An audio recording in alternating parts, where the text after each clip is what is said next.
नमस्कार दोस्तों, स्वागत है आपका स्कूप 24x में। चलिए देखते हैं आज की टॉप न्यूज़। सबसे पहली न्यूज़ अमेरिका से है, जहां एक एयर शो के दौरान दो फाइटर जेट मिड एयर में ही टकरा गए। ये इंसिडेंट यूएस के दाऊ स्टेट में हुआ, जहां नेवी के दो ग्राउलर्स जेट एरियल डेमोन्स्ट्रेशन परफॉर्म कर रहे थे।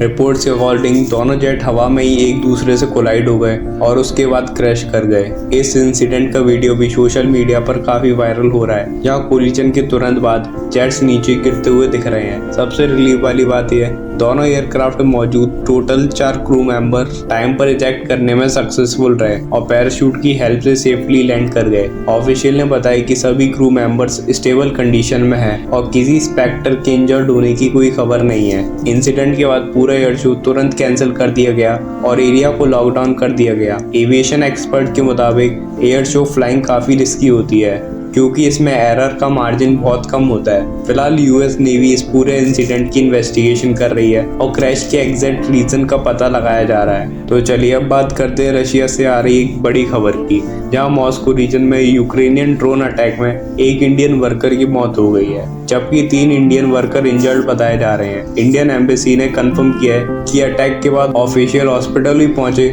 और इंजर्ड वर्कर से मिले। रिपोर्ट्स के अकॉर्डिंग यूक्रेन ने मॉस्को की ऑयल रिफाइनरी और ऑयल पंपिंग स्टेशन को टारगेट किया था। रशियन अथॉरिटीज का कहना है कि उन्होंने मॉस्को की तरफ से आ रहे 120 से ज्यादा ड्रोन को इंटरसेप्ट किया। फिलहाल रशिया और यूक्रेन के बीच अटैक और भी ज्यादा इंटेंस होता जा रहा है। तो चलिए अब बात करते हैं यूएई से आ रही एक बहुत बड़ी और शॉकिंग खबर की, जहां यूएई के बराग न्यूक्लियर पावर प्लांट पर ड्रोन अटैक हुआ है, जिसके बाद वहां मैसिव फायर लग गई। रिपोर्ट्स के अकॉर्डिंग ड्रोन प्लांट के आउटर एरिया में लगे एक इलेक्ट्रिकल जनरेटर से टकराया, जिसके बाद आग भड़क उठी। यूएई अथॉरिटीज ने कंफर्म किया है न्यूक्लियर रिएक्टर और रेडिएशन सेफ्टी सिस्टम पर कोई इफेक्ट नहीं पड़ा है और किसी भी तरह की न्यूक्लियर लीक की खबर सामने नहीं आई है। साथ ही किसी की इंजर्ड होने की भी इंफॉर्मेशन नहीं दी गई है।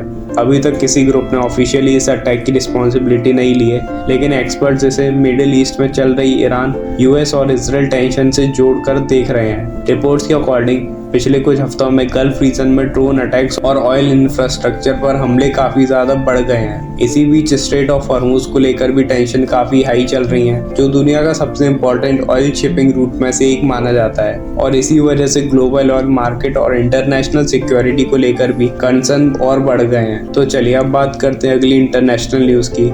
अमेरिका और चाइना के बीच टेंशन फिर से बढ़ती हुई दिख रही है। रिपोर्ट्स के अकॉर्डिंग डोनाल्ड ट्रंप के एडवाइजर को डर है कि चाइना अगले 5 साल के अंदर ताइवान पर अटैक कर सकता है।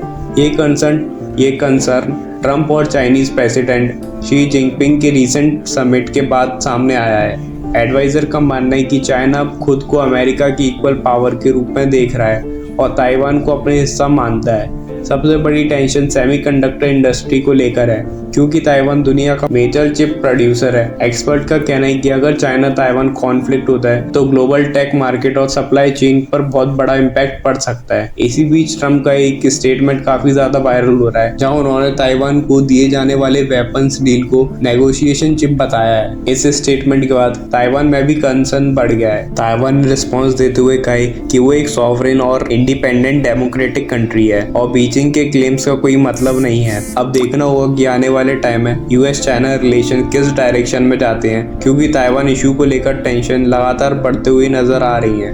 तो चलिए अब बात करते हैं एक और बड़ी इंटरनेशनल न्यूज की। ईरान ने स्ट्रेट ऑफ हॉर्मुज के नीचे बिछी इंटरनेट केबल्स को लेकर नया प्रेशर बनाना शुरू कर दिया है। रिपोर्ट्स के according Iran Google, Microsoft, Meta और अमेजोन जैसे टेक कंपनी से फी लेना चाहता है उन सबमरीन केबल के यूज के लिए जो हॉर्मुज के नीचे से गुजरती हैं। ईरान मीडिया ने वार्निंग भी दी है कि अगर कंपनीज कॉर्पोरेट नहीं करती तो इंटरनेट ट्रैफिक में डिसरप्शन हो सकता है। आपको बता दें कि under water cables global internet का बैकबोन होती हैं। इन्हीं के through banking transaction, stock market, AI system और इंटरनेशनल इंटरनेट ट्रैफिक चलता है। एक्सपर्ट का कहना है कि अगर इन केबल में कोई बड़ा डिस्ट्रप्शन होता है तो मिडिल ईस्ट के साथ साथ इंडिया और यूरोप एशिया के इंटरनेट कनेक्शन पर भी इम्पैक्ट पड़ सकता है। फाइनेंशियल ट्रांजैक्शन और ऑनलाइन सर्विसेज भी स्लो हो सकती हैं। ईरान का कहना है कि इंटरनेशनल लॉ के अंडर उसे अपने टेरिटोरियल वाटर में केबल्स पर कंडीशन लगाने का राइट्स है, लेकिन अभी तक ये क्लियर नहीं है कि ईरान प्रैक्टिकली इस प्लान को कैसे इम्प्लीमेंट करेगा, क्योंकि यूएस सैंक्शन भी ऑलरेडी लगी हुई हैं। अब देखना होगा कि ये इशू सिर्फ प्रेशर बनाने के लिए है या फिर आने वाले टाइम में ग्लोबल इंटरनेट इंफ्रास्ट्रक्चर के लिए एक नई टेंशन बन सकता है। तो चलिए अब बात करते हैं यूएस ईरान वॉर को लेकर एक और बड़े अपडेट की। डोनाल्ड ट्रंप ने ईरान को फिर से वार्निंग दी है और कहा है कि क्लॉक इज टिकिंग, मतलब ईरान को जल्दी डिसीजन लेना होगा वरना सिचुएशन और डेंजरस हो सकती है। इसी बीच ईरान ने स्ट्रेट ऑफ हॉर्मुज को लेकर एक नया ट्रैफिक मैकेनिज्म अनाउंस किया है। ईरान का कहना है कि अब कमर्शियल शिप को उनके रूल्स फॉलो करने होंगे और स्पेशली डेजिग्नेटेड रूट को अपनाना होगा। रिपोर्ट के अकॉर्डिंग ईरान कुछ वेसल और सर्विसेज पर फी भी लगा सकता है। आपको बता दें कि स्ट्रेट ऑफ हॉर्मुज दुनिया का सबसे इंपॉर्टेंट ऑयल रूट में से एक है जहां ग्लोबल ऑयल सप्लाई का बड़ा हिस्सा गुजरता है। इसी वजह से पूरी दुनिया की नजर अब इस रीजन पर बनी हुई है। दूसरी तरफ यूएई के पावर प्लांट के आसपास ड्रोन अटैक के बाद टेंशन और बढ़ गया है। हालांकि कोई रेडिएशन लीक का प्रूफ नहीं हुआ है। इजराइल ने भी साउथ लेबनान में फ्रेश एयर स्ट्राइक लॉन्च की है डिस्पाइट सीज फायर एक्सटेंशन। यानी मिडिल ईस्ट में सिचुएशन अभी काफी अनस्टेबल बनी हुई है। रिपोर्ट्स ये भी कह रही हैं कि फ्यूल प्राइसेस और इकोनॉमिक प्रेशर की वजह से अमेरिका में भी टेंशन बढ़ रहा है, स्पेशली इलेक्शन से पहले। अब देखना होगा कि डिप्लोमेसी काम करती है या मिडिल ईस्ट कॉन्फ्लिक्ट और बड़ा रूप ले लेती है।